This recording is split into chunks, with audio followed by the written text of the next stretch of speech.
In this lecture, I'll be introducing quantum numbers. These are numbers that are needed to describe an electron. Remember, an electron is a particle that behaves as a wave. And to really describe it, we need a mathematical equation called a wave function.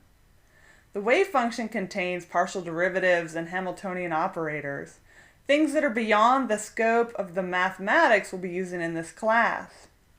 However, we can still learn something from examining the quantum numbers that are used to describe the condition of the electron. The quantum numbers are part of a field of study called quantum mechanics. So you might be asking yourself, what exactly is quantum mechanics? Simply put, and many people have said this, quantum mechanics is the study of matter and radiation at an atomic level. In other words, quantum mechanics is needed to describe things or to study things that are extremely small on the length scale of the atom. We've been studying the Bohr model of the hydrogen atom quite a bit, and in that Bohr model we have something called N. What exactly is N? Well, N, as it turns out, is a quantum number. We've seen N before in Rydberg's equation for the hydrogen atom spectral lines. But N is also used in the solution for the wave function of atoms. Now, I keep talking about a wave function, but isn't the electron a particle? In fact, we know electrons have mass. I gave you the mass of the electron several weeks ago. Well, de Broglie said, what if the electron isn't a particle? What if we treat the electron as if it is a wave? If it's a wave, it needs to look like this. And in fact, if you put a wave through a double slit in the famous double slit experiment, you can see interference. Waves have a certain way that they need to behave, and if they have boundaries, they start doing things in a certain way with their nodes. If you look at the wave here that's next to de Broglie, you can see that the wave oscillates back and forth in a very even way, and we could measure the wavelength, right? We could measure from peak to peak, and we could determine the wavelengths. What waves don't do is they never have a flaw like this. So waves have certain shapes that are allowed and other shapes that are not allowed. So de Broglie's contribution was that the electron, which is thought of as a particle, and there was evidence for it being a particle. We can calculate and measure the charge on it. There were experiments such as the cathode ray tube experiment and the oil drop experiment where electrons were moved around, indicating that they were particles and they had mass. But the electron also exhibited wave-like properties such as interference. And de Broglie got the Nobel Prize for this discovery, the wave-particle duality of the electron, just as we have wave-particle duality of light. We're going to describe this particle that behaves like a wave using a mathematical expression that contains variables that we are going to call quantum numbers. So there's going to be 4 variables in this mathematical expression. We need all 4 of them to fully describe the condition of the electron. The 2 that we'll be talking about in this particular presentation are N, the principal quantum number. That's the same one we've been using all along as N. And L, the orbital angular momentum quantum number. There's 2 other quantum numbers that we'll deal with in the next lecture. ML, which is the magnetic orbital quantum number, and MS, the spin quantum number. All 4 of these values are necessary to fully describe the condition of the electron. But when we're describing the condition of the electron, there's an element of probability in that, and there's also an element of uncertainty. So we'll talk about that in the next lecture as well. Let's focus for now on N, the principal quantum number. Remember, N is giving us an idea of the approximate distance from the nucleus. So it's designating the level or the shell, which is now viewed as a cloud of electrons. About how large is that cloud? Is that cloud really far from the nucleus, or is it relatively close? N is a primary indicator of the electron's energy. The closer to the nucleus it is, the lower its energy is. And remember, N has natural number values. It's a positive integer. The lowest value that N is allowed to have is 1, and it can go up from there. The next quantum number that we're going to consider in this lecture is L. L is the orbital angular momentum quantum number. It designates the sublevel and tells us something about the orbital shape. It's a secondary indicator of the electron's energy because some shapes have higher energy than others. As it turns out, mathematically, L has to be less than N. So L can have a value from 0 up to N minus 1, depending on what N is. Here's some examples. If L equals 0, we have another notation that we use. We use a letter to describe the shape that L is designating. So if L is 0, the shape is a sphere, and we give that the notation S. If L is 1, the shape is a little bit different, and we give that the notation P. We say that's a p orbital. I'll show you some pictures of those in a minute. If L is 2, then the shape is different yet again, and it's a d orbital. And if L is 3, we have an f orbital. So L is a little bit unique because not only does L have numerical designations, but we also have given letters to each of those shapes. Let's look at the shapes as examples. Let's look first at S and P, because those are the two most common orbital shapes that we see in the lower atomic number elements. So, for example, we can have orbitals that are designated as 1s, 2s, or 3s. You may remember these designations from a previous chemistry class that you had. This number 1, 2, or 3 is N. So N is 1, or N is 2, or N is 3. S is an indication of the orbital angular momentum quantum number, and here, if it's an s orbital, that means L is 0. An s orbital implies that the cloud has a spherical shape. The higher the value is for N, the larger that spherical shape is. And we think about it as being a shell that's kind of hollow in the middle, where the electron's traveling in this cloud that's around the perimeter of where the sphere is. 3 is bigger even still.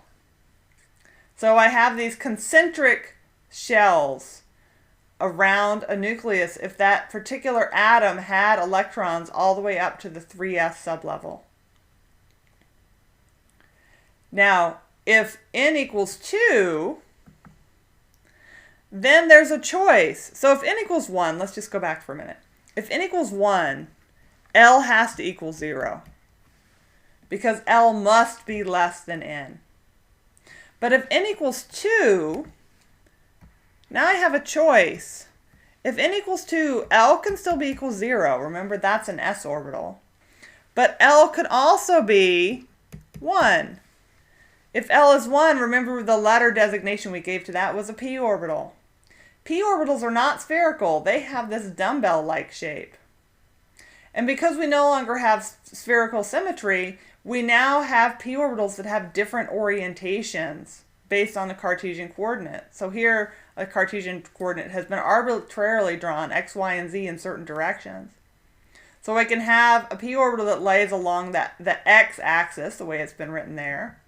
Or I can have one that's coming out towards you. In this case, that's the direction of the y-axis. Or I can have one that's going up and down. That's the direction of the z-axis. Now, I chose x, y, and z arbitrarily here.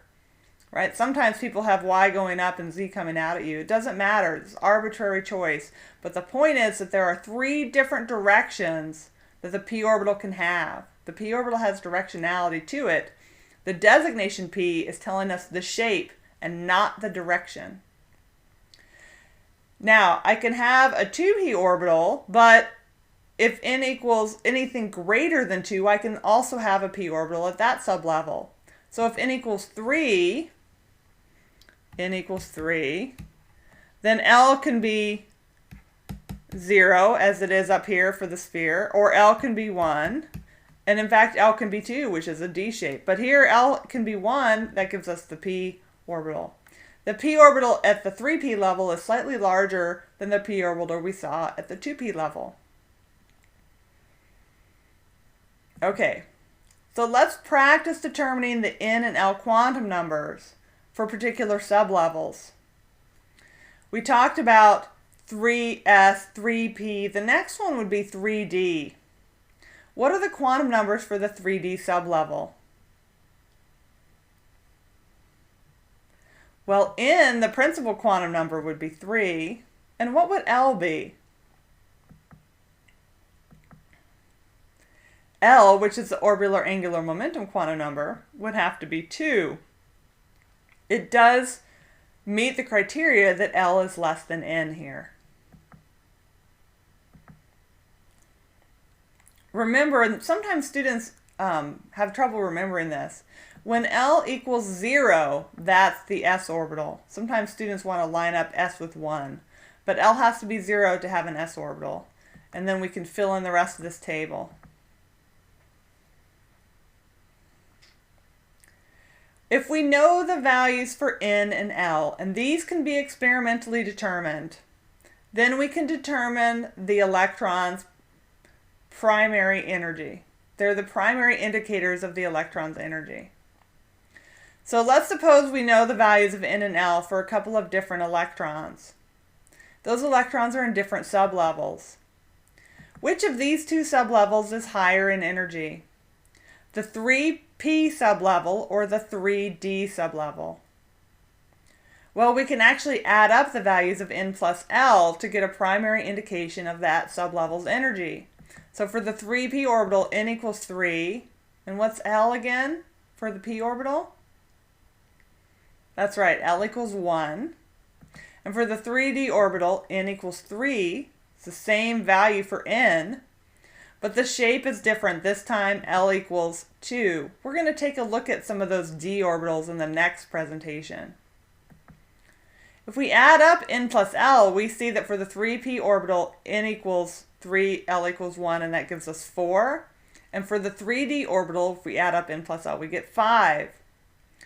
Because the n plus L value is larger for the 3d orbital, the 3d orbital is the one that's at higher energy.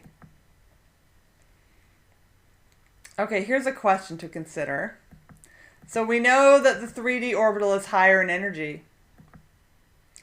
If an electron makes a transition from the 3d sublevel, so that's where it's starting, to the 3p sublevel, so it's starting at 3d and it's moving to 3p, will that electron need to absorb energy, or will that electron emit energy? Go ahead and try to answer that now.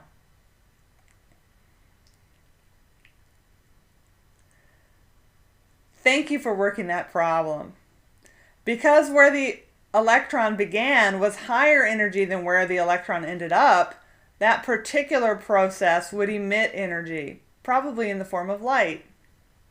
Let's do another practice problem like this. Which of these two sublevels is higher in energy? The 5F or the 7S? So now we're getting down towards the part of the periodic table where there's some heavier elements. Remember what we need to do to determine the primary indication of the electron sublevel's energy is to add up n plus L. So for the 5F, what's n? That's right, n equals 5 for the 5F. What is L for the 5F sublevel? Correct, L equals 3. This is really just a case of kind of rote memorization, I'm sorry to say. But you'll see as we go through the periodic table later and we do electron configurations that there's a method to the madness here, and hopefully it'll all start to come together once we trace it through the periodic table. How about 7s? Well, in there is 7. That's always the number. And what is L for the s orbital again? That's right. L equals 0. So let's add up these n plus L values. And we see that for the 5s orbital, we get a total of 8. And for the 7s orbital, we get a total of 7. So the 5f orbital here is higher energy, even though its N value is lower.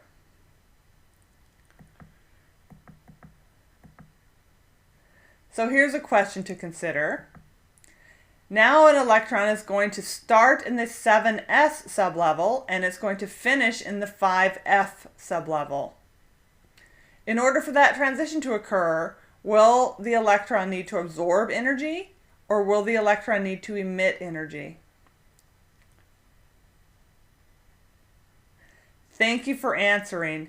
In this case, it's starting at the lower energy level, the 7s, and it's going to the higher energy level, the 5f, so that electron needs to absorb energy. Let's end this lecture by reviewing the two quantum numbers that we've talked about. N is the principal quantum number. That's the quantum number that gives us the approximation of the orbital size. Remember, it's restricted to the natural numbers, the positive integers. L is the orbital angular momentum quantum number. And remember, it's restricted by N. It must be less than N, and it's a whole number. It can be as low as 0. It indicates the electron's sublevel. It's a secondary indicator of the electron's energy, and it's what describes the shape of the electron's probability region, or cloud. In the next lecture, we'll review N and L one more time, and we will also talk about the other two quantum numbers. Remember, we need 4 quantum numbers to fully describe the condition of an electron. So in the next lecture, we'll talk about ML and MS.